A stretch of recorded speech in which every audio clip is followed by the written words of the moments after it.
네, 여러분 안녕하세요. 자, 이 리플과 스위프트 간의 본격적인 뭐예요? 패권이죠. 그쵸? 이 패권 전쟁이 시작됨에 따라서 코인베이스 또한 이 XRP를 견제하는 모습들도 보여지고 있는데, 그에 반면에 모건 스탠리는 이 리플이 스위프트를 대체할 국제결제 시스템으로 유력하다라는 언급을 하면서 그 기대감을 키우고 있다. 관련돼서 대응 방법과 어떠한 이슈들이 있는지 함께 살펴보도록 하겠습니다. 자, 뉴스를 보게 되시면 규제 지역 뚫은 XRP 이제 진짜 스위프트를 대체할 수 있냐? 그래서 패권 경쟁에 대한 본격화가 시작됐다고 얘기를 하고 있고요. 자, 리플, 그쵸? 이 리플이 SEC와의 소송을 마무리하면서 법적 불확실성을 해소한 가운데 XRP가 글로벌 송금마 스위프트를 대체할 수 있을지 주목이 되고 있다는 거예요. 그래서 이 높은 수수료와 느린 처리 속도 문제를 안고 있는 스위프트와 달리 XRP는 기술적 강점을 내세워서 전통금융의 난제를 해결하려 하고 있다라고 얘기를 하고 있는 거죠. 자, 근데 이러한 상황에서도 리플과 코인베이스가 정면 충돌을 하면서 가상 암호화폐 스위프트 결제망에 대해서 삐거덕거리기 시작을 했는데, 자, 내용을 보게 되면 리플, 코인베이스 정면 충돌, XRP를 8억 개의 비밀 매도를 했다라는 겁니다. 자, 그래서 암호화폐 업계에 따르면 코인베이스가 보유 중인 리플 XRP 지갑수가 급격히 줄어들었다라고 얘기를 하면서 한때 970만 개에 달하던 XRP를 보관하던 콜드 월렛은 현재 단 10개만 남았고요. 보유량 역시 83%가 급감한 것으로 확인이 됐다라고 얘기를 하고 있는 거죠. 자, 그래서 이와 관련해서 암호화폐 투자자 스턴드루는 매도 물량의 72%가 유동성이 낮은 시간대에 집중됐으며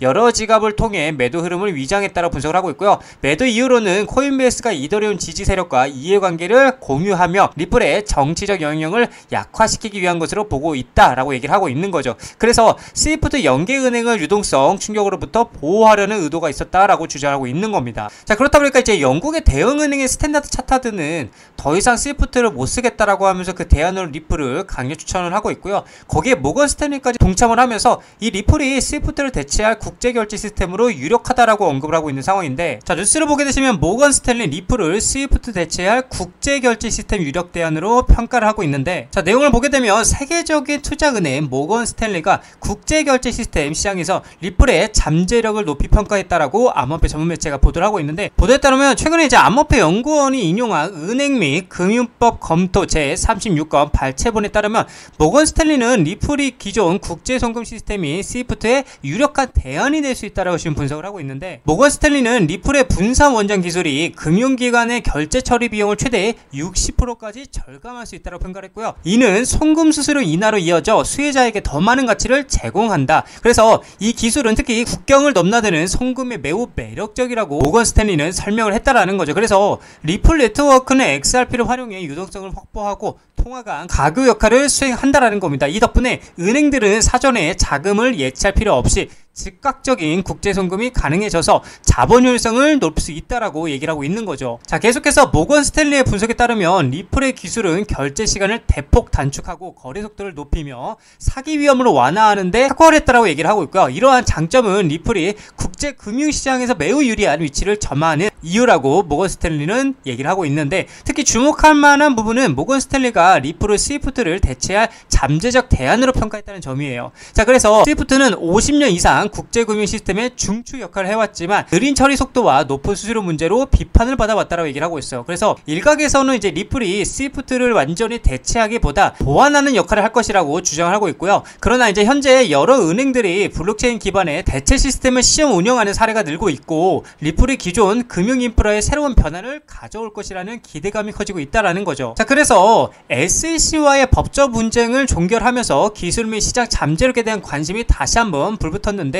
리플은 온디맨드 유동성, 통로와 RLUSD 스테이블 코인을 통해서 글로벌 결제 시스템 개선을 목표로 하는 로드맵을 어떻게 꾸준히 제시하고 있다는 거예요. 분석가들은 이러한 리플의 인프라가 스위프트가 장악한 시장의 일부를 차지할 가능성이 충분하다라고 지금 전망하고 있고, 모건 스탠리와 같은 주요 금융기관의 인정은 리플의 신뢰를 높이고 더 많은 기관들의 도입을 유도하는 중요한 계기가 될 것이라 보인다라고 얘기를 하고 있는 거죠. 결론적으로 모건 스탠리의 평가는 국제 결제 시장에서 리플의 역할이 더욱 커지고 있다는 명확한 신호다라고 볼 수가 있고요. 비용 절감, 빠른 속도, 그리고 강화된 보안을 제공하는 리플은 기존 금융 시스템의 한계를 극복하는 유력한 대안으로 부상했다라는 거죠. 자, 그래서 리플이 스위프트와 어떤 관계를 맺으며 미래 금융 환경을 만들어갈지가 주목이 된다라고 얘기를 하고 있어요. 자, 그렇다 보니까 이게 또 중요한 게 영국의 대형은행인 은행이 스탠다드 차트들도 더 이상 스위프트를 못 쓰겠다라고 하면서 그 대안으로 리플을 강력 추천하고 있는 모습들이 포착이 되고 있는데, 자, 스탠다드 차트들 결제 분야에서 리플과 스위프트 활용 사례에 대해서 폭탄 선언을 발표를 했었는데, 이제 영국계 메이저 은행의 스탠다드도 이제 스위프트를 어떻게 못 쓰겠다라고 하면서 이 XRP가 훨씬 빠르고 싸다라고 얘기를 하고 있고요. 이게 단순한 기술 비교가 아닌 실제로 XRP를 활용해서 테스트를 해본 결과 무역 금융부터 국경 간 실시간 송금까지 실제 은행 시스템 안에서 이 XRP를 테스트를 해보았는데 그 결과 이 리플은 뭐다? 찐이었다. 진짜였다. 라고 얘기를 하고 있는 거예요. 이게 무슨 말이냐? 기술력을 인정한다라고 얘기를 하고 있는 겁니다. 자, 그리고 또 중요한 게 뭐냐? 실제 미국 결제 시스템에 리플이 채택되면서 본격적인 제도권 진입에 맞이를 했는데, 자, 그렇다 보니까 지금 스위프트와 리플 경쟁에서 협력자로서 전환점을 맞이했냐라고 얘기를 하고 있는데, 수년간 이제 스위프트와 리플 간에 1만 1000개 이상의 금융기관을 아우르는 방대한 네트워크를 자랑하는 이 스위프트는 이제 오랫동안 은행 간 통신의 표준으로 군림을 해왔습니다. 반면에 리플은 리플렛과 온디맨드 유동성 그리고 솔루션을 통해서 XRP를 활용, 사전 자금 계좌 없이도 즉각적인 유동성을 제공하는 실시간 블록체인 기반 솔루션을 선보이며 기존 시스템에 도전장을 내밀었다 이거죠. 자, 그래서 반코드의 발언은 이런 역학관계가 경쟁에서 협력으로 전환될 수 있음을 시사하고 있고요. 그는 항상 상대를 무너뜨릴 필요는 없다 그러면서 상대가 당신과 함께하도록 충분히 겁을 주면 된다고 언급했다라는 거죠. 리플의 기술 발전과 그리고 금융기관 네트워크 확장으로 인해서 스위프트와 같은 거대 기업조차 협상 테이블로 이끌어낼 수 있는 영향력이 커졌다라고 강조하고 있다라는 거예요. 그러니까 이 리플을 인정하고 있다라는 거죠. 자, 그래서 XRP 기존 금융 시스템의 비효율성을 해결할 열쇠라고 얘기를 하고 있어요. 이 XRP가.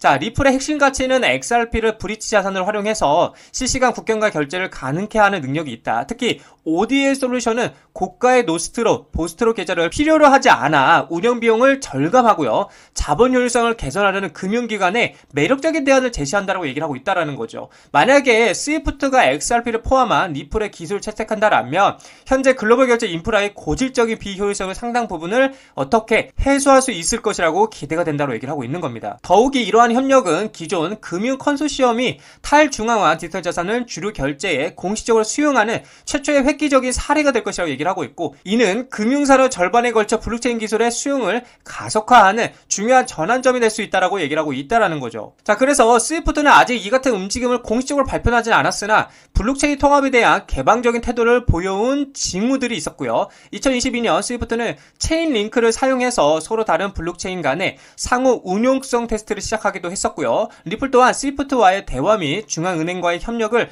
포함한 파트너십을 확대를 인정했다라는 겁니다. 자, 그래서 반코드의 주장은 아직 추측에 불과하지만 금융의 미래를 형성하는데 더 광범위한 트렌드를 기반으로 하고 있고요. 리플이 미국에서 부분적인 법적 명확성을 확보하고요. 글로벌 금융 업계의 토크나 및 블록체인 기술을 적극적으로 모색함에 따라서 리플과 스위프트 간의 궁극적인 파트너십은 더 이상 불가능한 시나리오가 아니다라고 얘기를 하고 있어요. 그래서 XRP 커뮤니티에서 이러한 발표는 XRP 장기적인 유용성에 대한 믿음을 입증하고 있고 대중화의 촉매자가 될 꿈의 실현과도 같을 것이다 라고 얘기를 하고 있는 거죠. 그래서 여러분들 긴 말 필요 없습니다. 우리는 이 리플, XRP, 이 리플의 가치, 그쵸?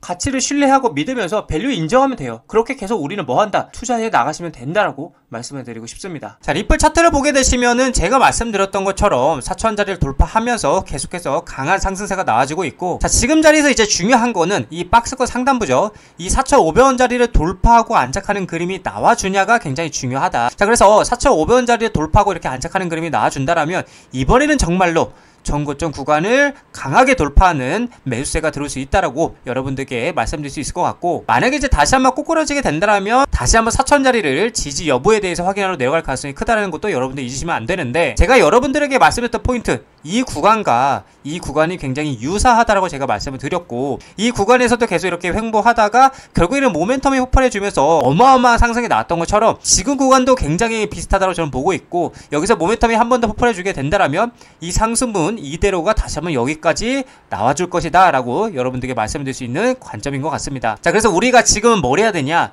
계속해서 매수를 해야 될 타이밍이다, 연말까지는 가져가야 된다 라고 여러분들께 말씀드리고 싶습니다.